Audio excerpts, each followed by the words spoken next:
કર્મોનો હિસાબ રાખનાર સ્વયં યમરાજને પણ કર્મના ફળ ભોગવવા પડે છે.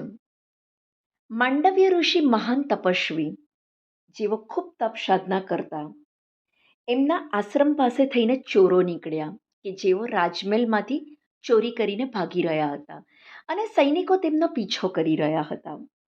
ઘરેણાની પોટલી માંડવ્ય ઋષિના આશ્રમમાં ફેંકી ચોરો નીકળી ગયા.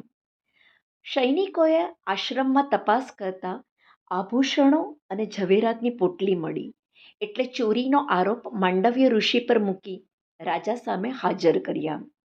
રાજાએ માંડવ્ય ઋષિને શૂળી પર ચડાવવાનો આદેશ આપ્યો.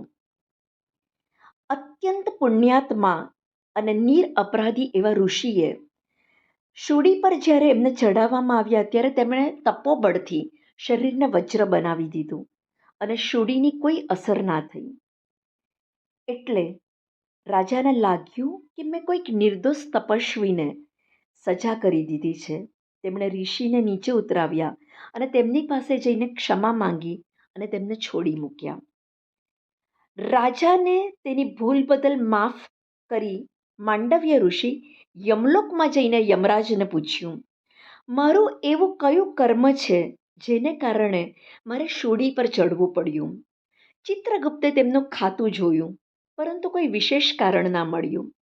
બહુ શોધન કરતા તેમણે ઋષિને કહ્યું, આપે 3 વર્ષની ઉંમરમાં એક પતંગિયાને શૂળ ભોંકી હતી અને તેનો આ દંડ મળ્યો. માંડવ્ય ઋષિએ કહ્યું, 8 વર્ષ કરતાં નાની ઉંમરમાં કરેલા કર્મો અજ્ઞાનવશ થઈ જતા હોય છે અને તેવા કર્મોનો દંડ તો સ્વપ્નમાં આપવાનું વિધાન છે. તેથી તમે મને ખોટી રીતે દંડ કર્યો છે. માંડવ્ય ઋષિની દલીલ સાચી હતી. યમરાજ પાસે તેનો કોઈ ઉત્તર નહોતો. તેમની બેદરકારી બદલ માંડવ્ય ઋષિએ યમરાજને શ્રાપ આપ્યો અને એના પરિણામ સ્વરૂપે તેમણે યુધિષ્ઠિર તથા વિદુર એમ 2 રૂપમાં જન્મ લેવો પડ્યો. આમ યમરાજને પણ તેમની ભૂલનો દંડ ભોગવવો પડ્યો.